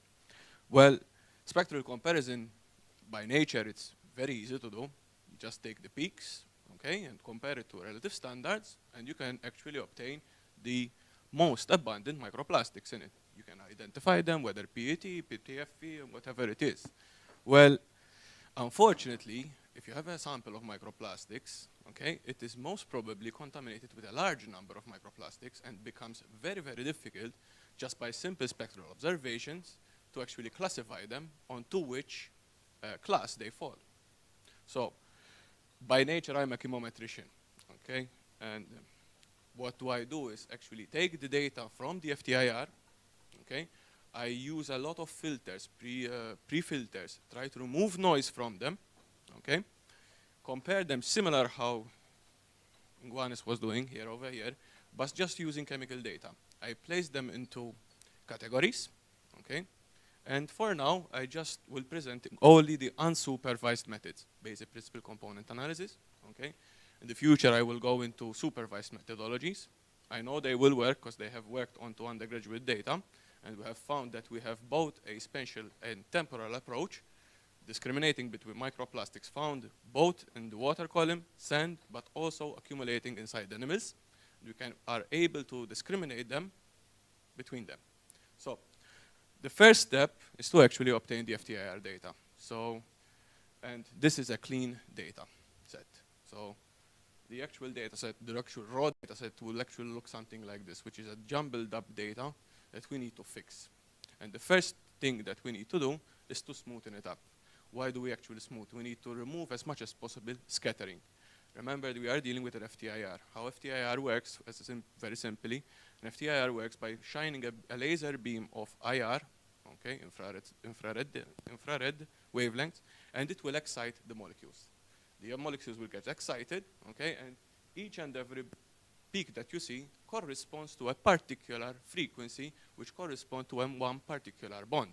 Now, different plastics, okay, have different side groups. Having different side groups means that they have different peaks, okay? And this is what I want to get. So the first step was to actually smoothen down the data. Once we have smoothened down the data, we did a linear baseline correction, okay? So we can correct everything in the baseline. So if we have instrumental drift, we actually correct it. And then we go to a procedure known as normalization. So in this project, I employed two types of normalization. The first one over here is the normalization procedure, which carries out the peaks itself. Basically, I am looking at the different samples, and the peak is, the major peak will be actually my unit value. And then each and every one of them will be a fraction of it. So next, I employ a data reduction technique. Okay, but basically I try as much as possible to reduce the amount of data so that I can actually compute it onto my laptop and go for the first principal component. And the first analysis using just simple normalization of data already fully actually showed that we have both the blank and the sites which are associated with the smallest number of microplastics, which are clustering with the blank. While on the other hand, the standards that we placed in, the different standards of plastics which we placed in, okay, are further away from that of the blank. And this is what actually we want. And in between, okay, we can start thinking of it that in between is this spectrum of sites which are containing different amounts of different microplastics. So next, what do? Next, I look at the actual spectrum. Now, when it comes to FTIR, okay, we have 4 major zones, okay? And one of your major important peak to remove is the actual water peak. You don't need water in your analysis, so you actually remove it out of your data. You also remove the carbon dioxide peak, which is also found everywhere, so I don't need it as well in modeling my data, and I actually chop them out as well. And I start feature selecting the data. And I carried out another principal components, and again, similar clustering pattern occurs. Next, I employed another filter, a SNV, followed by a detrending function. And you can see how we ended up from a jumbled up mess of data to a far much more nicer, cleaner data set, which you can actually employ. So again, we see 2 clusters, each and every one of them clustering either with the blank or with the standard of the different microplastics. And each and every section the ones which are found having higher amount of microplastics always clustering next to those of the standards. So we have something over there. Oops. So next, what do? I take the loadings, I inspect the loadings, unfortunately it's not over here, and I see if I am actually modeling wavelengths rather than just simple noise. If I'm modeling noise, then my model is useless. So, and in fact, they are not shown over here, but the loadings actually have a spectral feature, which is good. So yes, there is some form of clustering which is reflecting, okay, the spectral features associated with the different microplastics itself. And in fact, we see clusters which are around about the same as we saw before. We have, this is not the best cluster that you can obtain, but it's still functional. Why? Because I can improve on it. And again, I did another form of normalization procedure, and the two of them are actually concordant with each other. So actually suggesting that there is an underlying basis running in the FTIR which is directly proportional to my amount of microplastics actually present in my sample. And again, you do another cluster analysis where we see the blank and the standards which are classifying away from each other. And if we look at the rotated scores, now I obtained the fingerprint region, which is the most, how can I say, the fingerprint region of the FTIR spectrum is the most complex spectral feature of the FTIR. Okay, it actually gives you the fingerprint of what is actually found in your sample. And carry out a PCA, and same thing emerges over again. Next, this is one of the best clustering parameters we obtain. We have the base and the standards which are found higher up, which are the ones which contain the majority of the microplastics, and the ones which are found below, which are clustering with the ones on the blank. So we have something. So this is just an unsupervised method. Now, similar to what my colleagues are doing, I will employ it onto chemical data. Well, basically, I will take my amount of microplastics that's actually counted out. Those will be my response, and my spectra will be my X variable. And I will employ partial least square regression followed by variable importance plots. I take out spectral features in order for me to start actually identifying the actual microplastics. But we are far from that. But it's in the pipeline. So what comes beyond impact? Okay, so we actually addressed all our outcomes. We went well over and above our actual deliverables. But what comes after? As Juan mentioned, one of the major factors that we need to address is the problem of currents.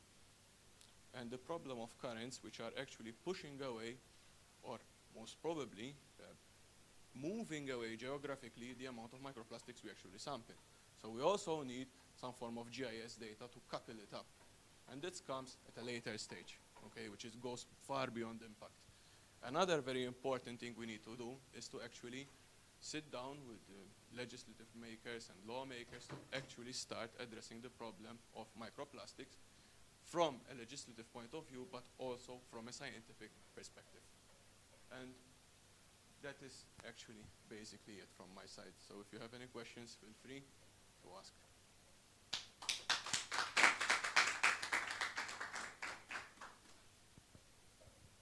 Is there any question from the audience?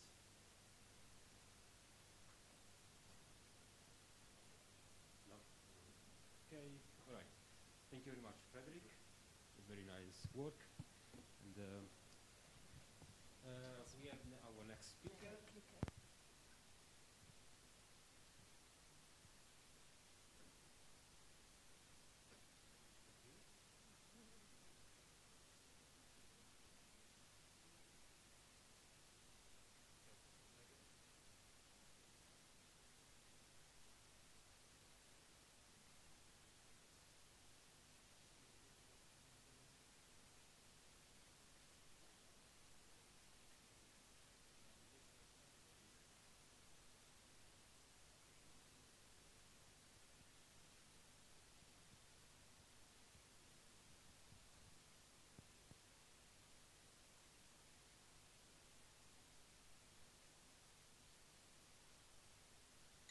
Data is an integral part.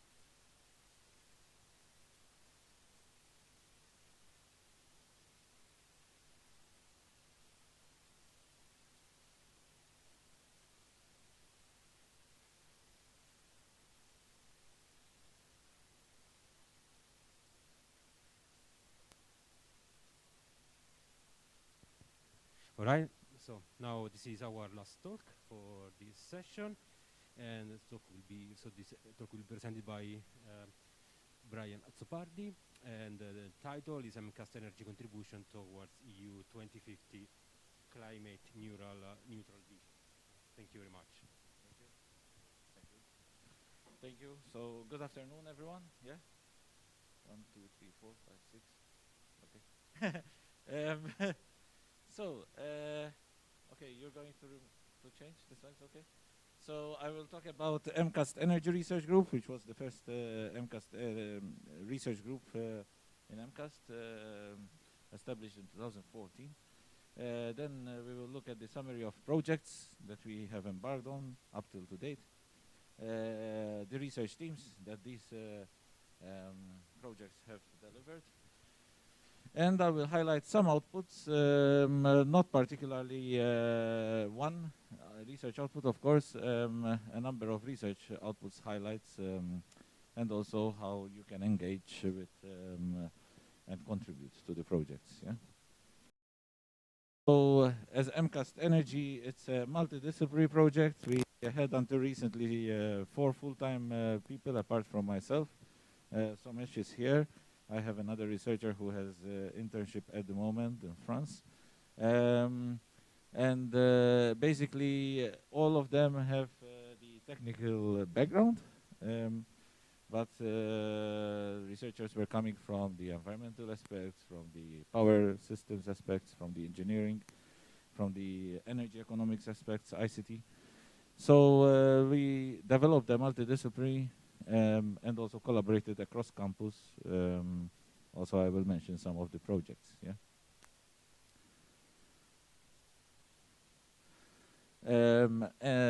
Basically, the breadth of research teams range from device fabrication on photovoltaics to testbed, systems integration, and transportation.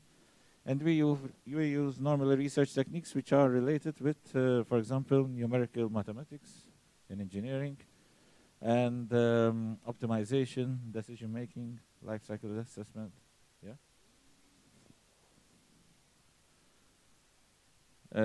As a group, we received until to date 4 awards. So it's an award-winning research group.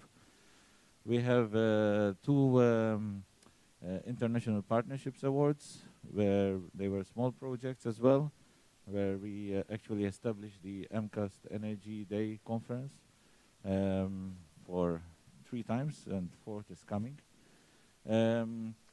And also, I was awarded 2 young scientists and researcher awards. The last one as 3rd place, yeah, by the national authorities and also the Joint Research Center of the EU. Okay, we go through some projects which we were contributing to. Basically, the contribution is up to €3 million funding, and we have been active in 7 cost action projects. It's the first group that we established the MRES programs and graduated students, hosted PhD candidates and also postdoc research fellows, one of them, Somesh here. It's also the only group that hosted the 2 Twinning H2020 projects and 2 ERA-NetMed projects. Yeah. So some of the cost action projects were related with, for example, the next generation of photovoltaics, which was related with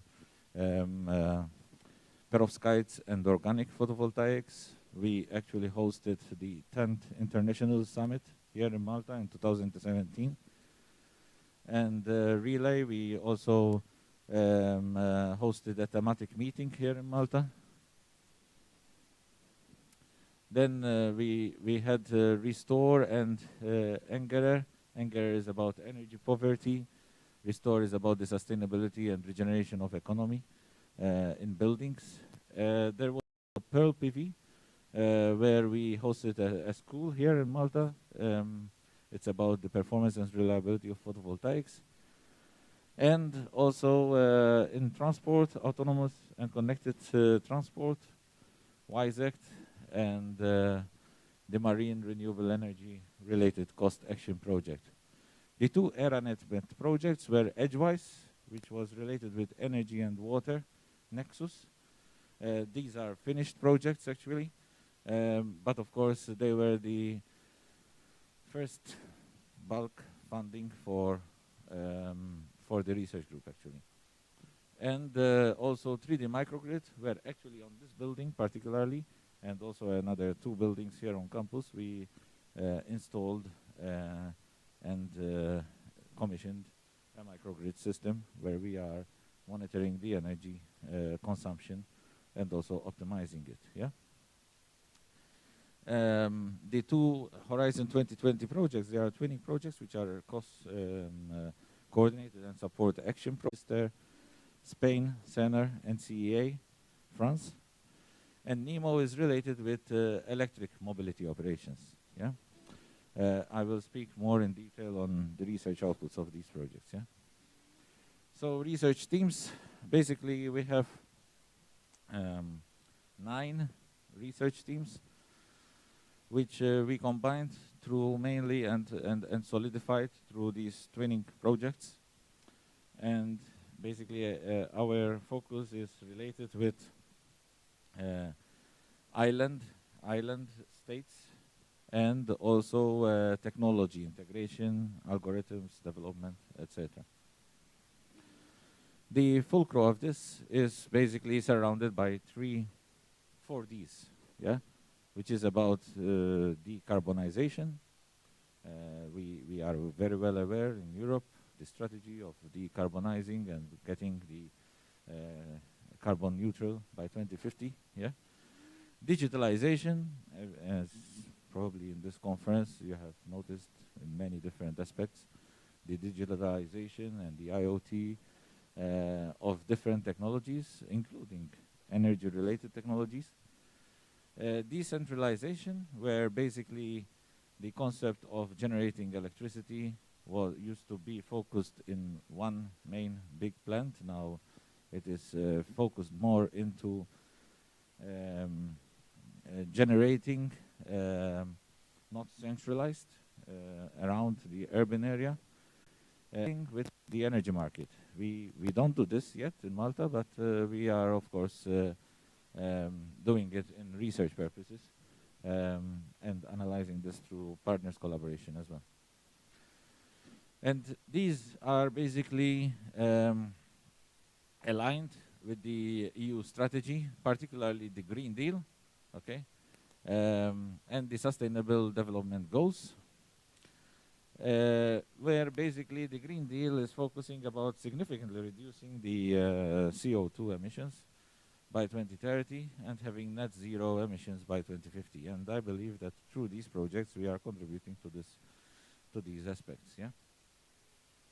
And the initiatives would be that in the Green Deal we address the roadmap, and through these projects we are contributing our little piece. Yeah.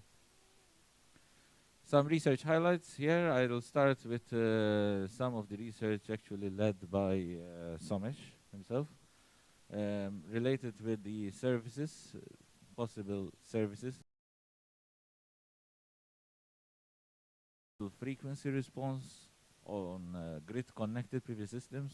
You know, just to give a concept of people who are maybe not exactly in the field. A photovoltaic system or an electric vehicle which has battery packs within it, yeah, has some energy source, can support the grid in many different ways.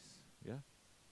In this case, if we have, for example, a frequency change, usually with normal, standard, conventional power systems, yeah, the generators in the power station used to take care of this practically nearly automatically, yeah, because they are rotating machines and they are rotating with 50 hertz, yeah. When it comes with photovoltaics, electric vehicles, they don't have anything rotating, yeah. Basically, it depends on the electronics components, yeah.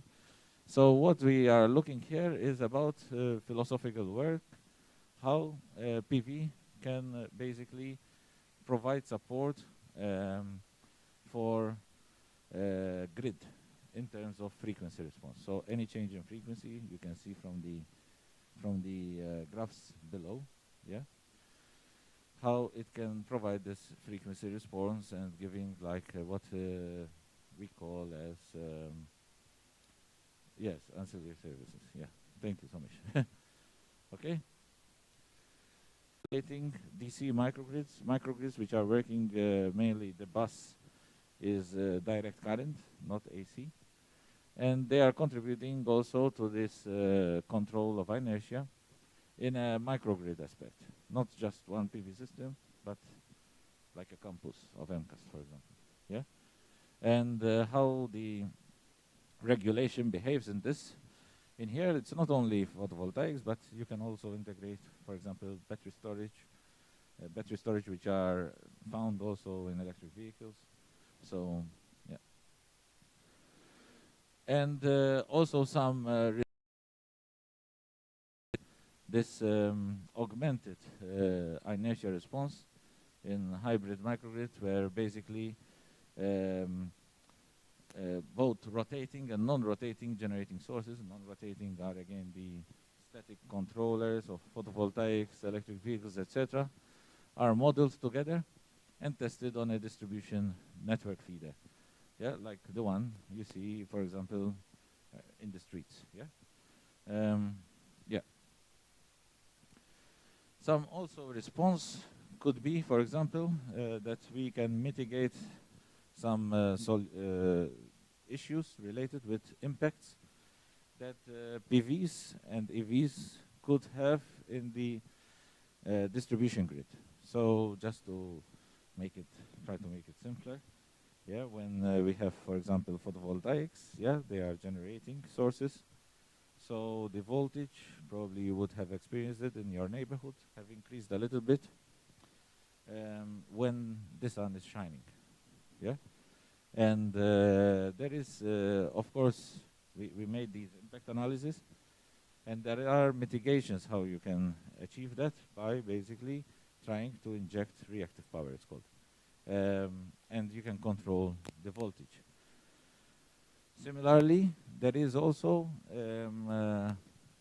in electric vehicles, you would have the opposite way. Yeah. So instead of you have increase in voltage, if you have high demands, you might have decrease in voltage. Yeah. And also having on-load tap changers of the transformer. So the transformer itself that is in the substation next to your household would change on the load, because normally they are off-load tap changers, but nowadays technology is changing so that the integration of photovoltaics and electric vehicles is coming. Basically, this was an inter-laboratory scale study around the Mediterranean, where we shared samples and tested them on site, yeah, in the normal ambient air. And basically, you do this by keeping the solar cell there until it damages and degrades, yeah. And you know, here we measure the electron movements, in J, yeah.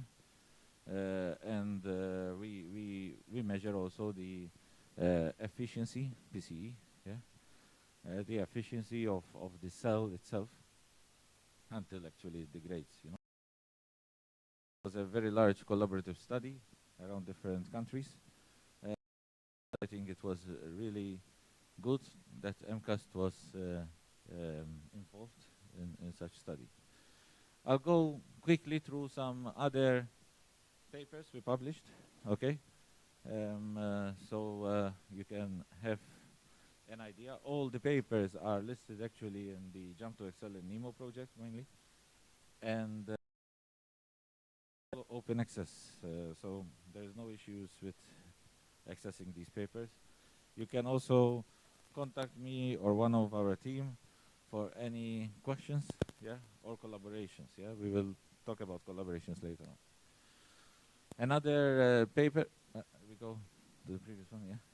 Another paper, for example, this is a more system integration, is about developing algorithms for two-wheel, in this case, two-wheel torque control.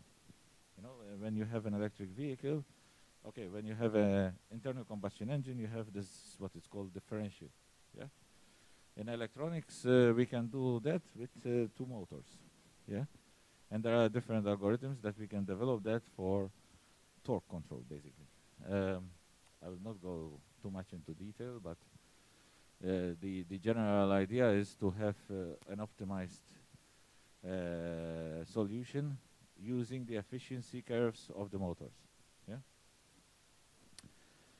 Other research was in extracting of, for example, solar cell parameters, maximum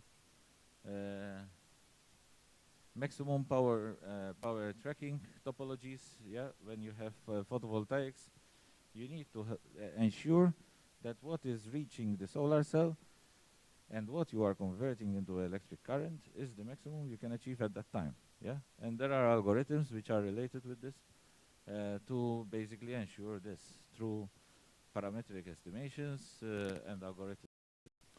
We go through this, yeah. I mean, these are all the listed. This actually is not related. This is related with, for example, an inverted pendulum, like when you have segways, yeah. So it's an algorithm also of maximum power point tracking algorithms that can also help in lower radiance levels. Photovoltaics in the future, you will see photovoltaics integrated practically everywhere, including indoors. Yeah, and in cases of lower radiance, you need to ensure that you get the most out of it. Yeah. Yeah. This is particularly related with the Mcast microgrid that I mentioned, that it was installed on campus, where we then analyzed the economic benefits of it, and also the how we can storage here. You cannot really call a microgrid without battery storage, but it's there. It's there. The control unit is there, so we can integrate whatever it can come in the future, and budget-wise, we can achieve. Yeah. Okay. We can skip some slides here. So these are all research papers, not all these ones. Okay, we can. Okay, how you can get involved? Yeah. So Jump to Excel and NEMO projects, they are basically structured on people, the research teams, the culture, the Maltese community, and the infrastructure available. And we are providing these through 7 different actions. They have the same structure, okay? So we provide are going to happen, and training, lectures, and conference participation. NEMO similarly, but it's on mobility aspect. So one way, the most easiest way to participate in one of these projects is if you are an Android mobile user, we would love to understand the Maltese behavior in mobility. we have an application which can be downloaded online from the website, and you can basically there is all the instructions. You can take one of the username. We don't really want to know who you are, but we want to understand the mobility of people. We have already some 40 users being recorded. Yeah, as I move, also this is detecting. The nice way about this application is that you don't need to tap and say, I went with a bike, or I went with a scooter, or I went with a car. Yeah, it takes care of itself by itself. Yeah, it's provided to us by sharing the data. We're only analyzing the speeds versus time in seconds. Yeah, so we never share locations or things like that. Yeah, it would be a nice way to engage easily. Then some next events which you might would like to participate or also present is the Jump to Excel Final International Conference, which is part of the Mcast Energy Series conferences on the 28th of February,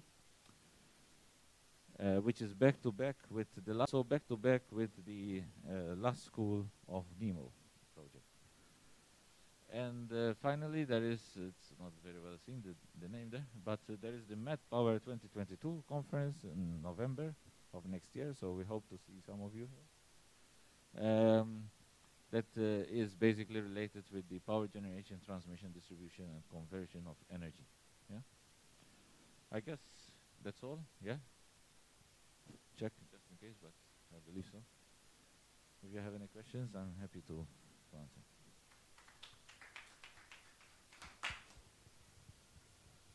Any question from the audience? No? Okay.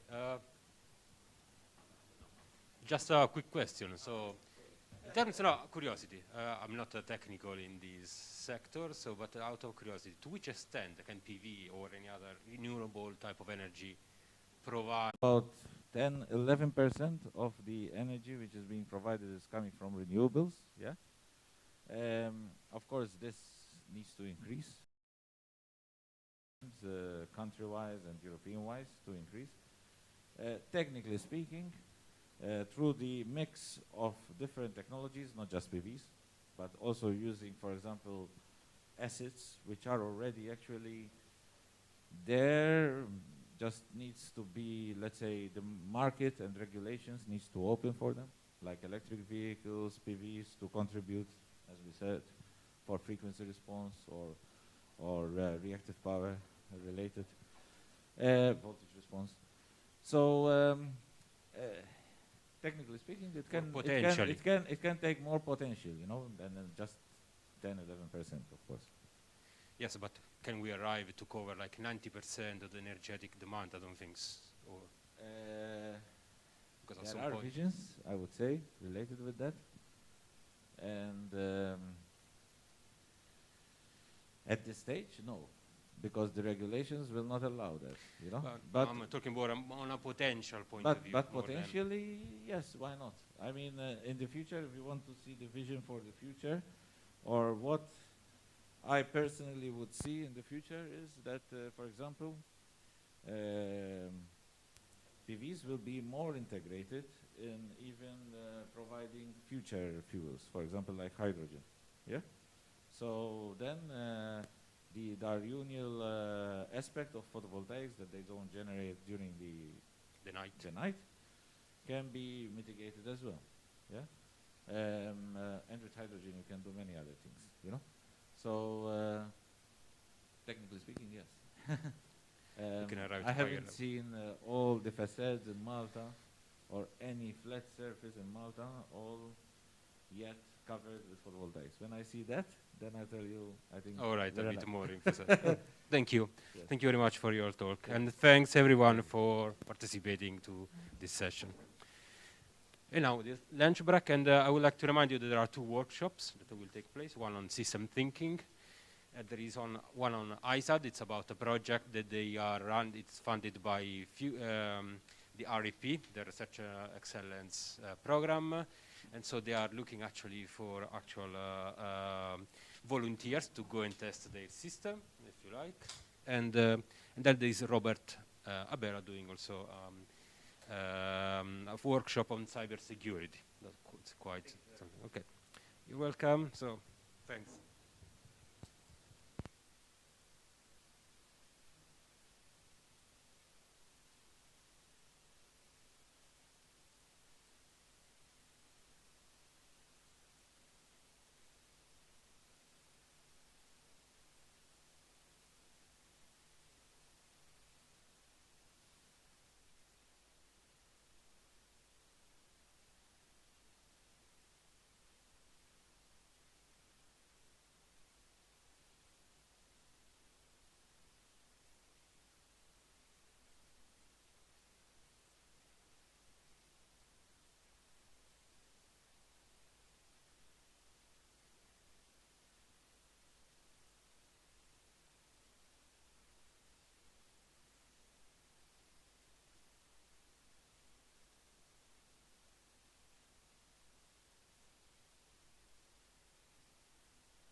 very specific reason not to, updates should be applied as soon as they are made available. Now, it would be to lie. Either lie or else enter some, assume that's another password. So enter a complex string and something. Sometimes on Facebook they ask it as a game. Their aim is to know where you are logging outside of Google. Now, Google and Facebook make money out of selling your eyes to businesses. So the more Google and Facebook knows about your interests, the better they will be at selling your attention to people. So Facebook and Google do that to gather more. Facebook knowing everywhere you log in, that's fine, it's safe. But then you are giving a richer. So I personally never use a phone where the updates stop. As the updates stop, I change my phone. So my phone lasts 2 or 3 years. As soon as security updates stop, I just sell it for some €50 and buy a new one. But that's me. They tell me it still works, whatever. Yes, it still works. I know, because I look at these things. I know what the risks are, and I'm not willing to take those risks. So I would rather buy a cheaper phone and have it for less time while the updates than buy an expensive phone and then having to maintain it for a longer time. So that's again my choice. But this is a security problem. Updates should be prioritized always.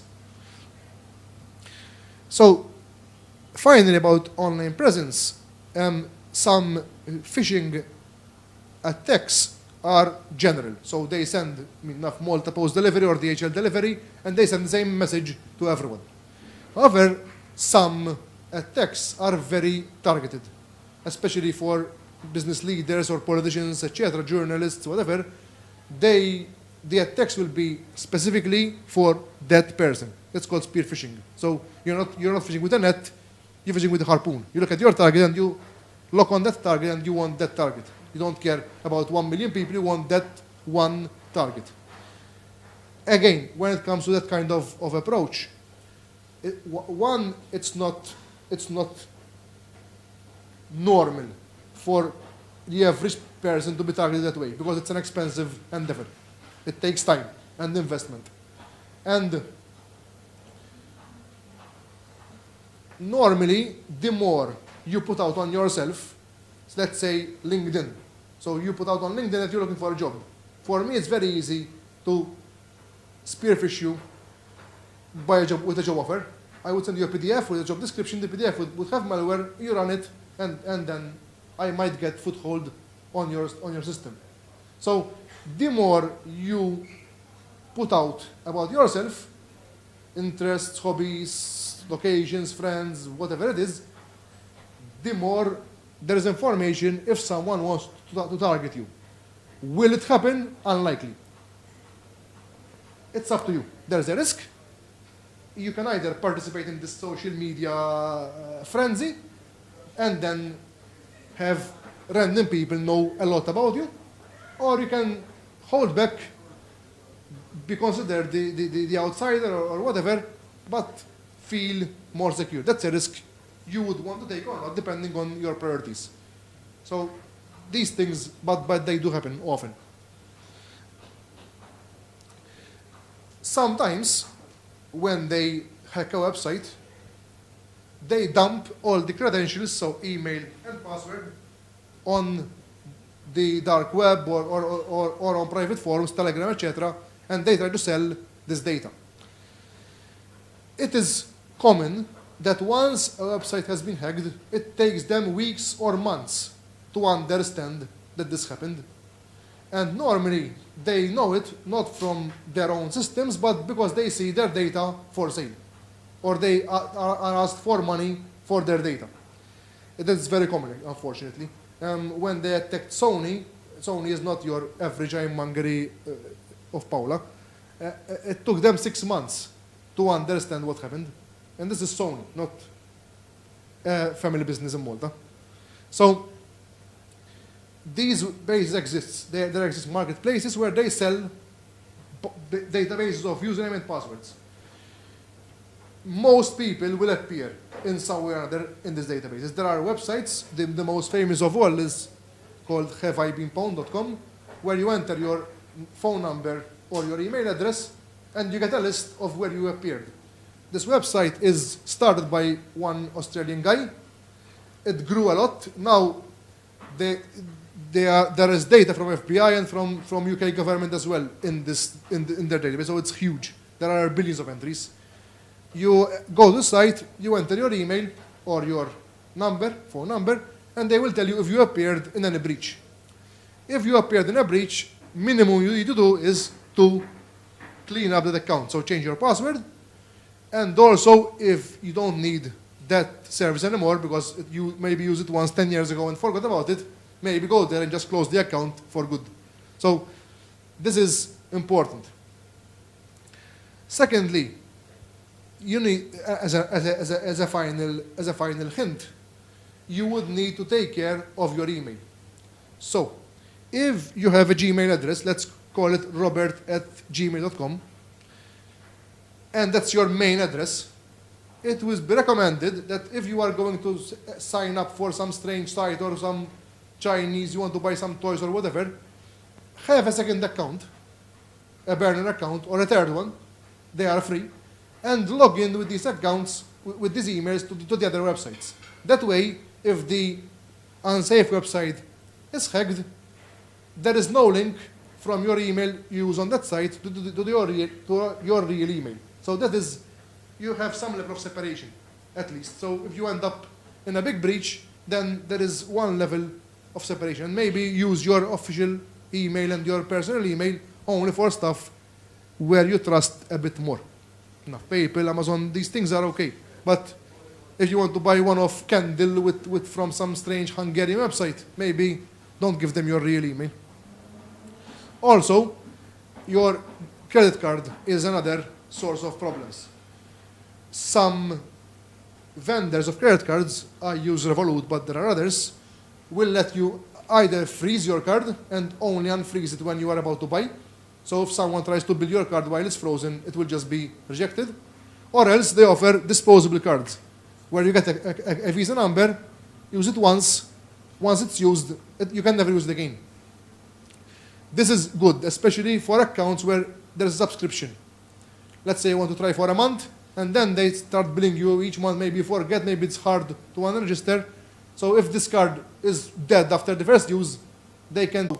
That's a good thing also to have, especially for payments. Also, PayPal is a good idea. To visit 25 sites, there is just one choke point. You go there, block the card, and now all of them stop. So that's another good thing to have. Finally, about your email, there is this maybe hidden feature of Gmail, which is maybe most people's email at the moment, where if you add a plus at the end of your email, let's go with Robert again. So Robert@Gmail. If I add Robert plus something else at gmail.com, whatever was behind the plus, Gmail will ignore. So let's say I want to make an account with Malta Park, just for fun. So I would use Robert plus Malta Park at gmail.com. I would still be getting my emails on my one single Robert@Gmail. However, if I start getting strange emails, maybe they were breached or hacked or whatever, I would see the plus Malta Park in the address, and I would know that the problem probably was with the Malta Park, or started, but could have grown, but at least it started on the Malta Park side. So I can make a filter then and block that email coming through that account. So the plus after the Gmail username, you can add whatever you want after that. It's all ignored by Gmail, but you would have like a unique email address for each website, which might offer again another layer of protection. So as a summary, there is no such thing as total security. It's a myth, it doesn't exist. There are marketplaces which sell bugs. An iPhone bug would cost around $1 million. And if someone is willing to pay $1 million, nothing you can do, because it's beyond, or your big people, Tesla, whatever. For already some others which might have been misconceptions or maybe just unknowns, maybe now you are in a slightly better position to defend yourself and be a bit more secure. So as a good idea for 2022, your resolution might be to clean up some of your accounts, change some passwords, install a password manager, enable 2FA, and maybe start the year on a better foot, basically. So that would be it from me. If there are no questions, we can stop. Thank you.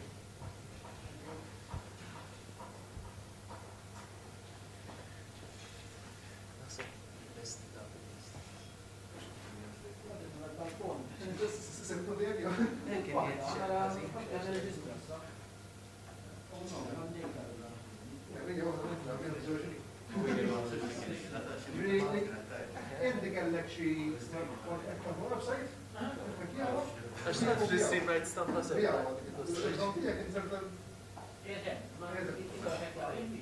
ما هناك نستوني فوق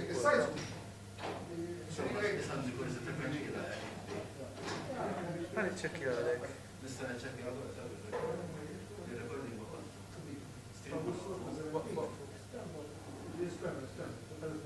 كده بس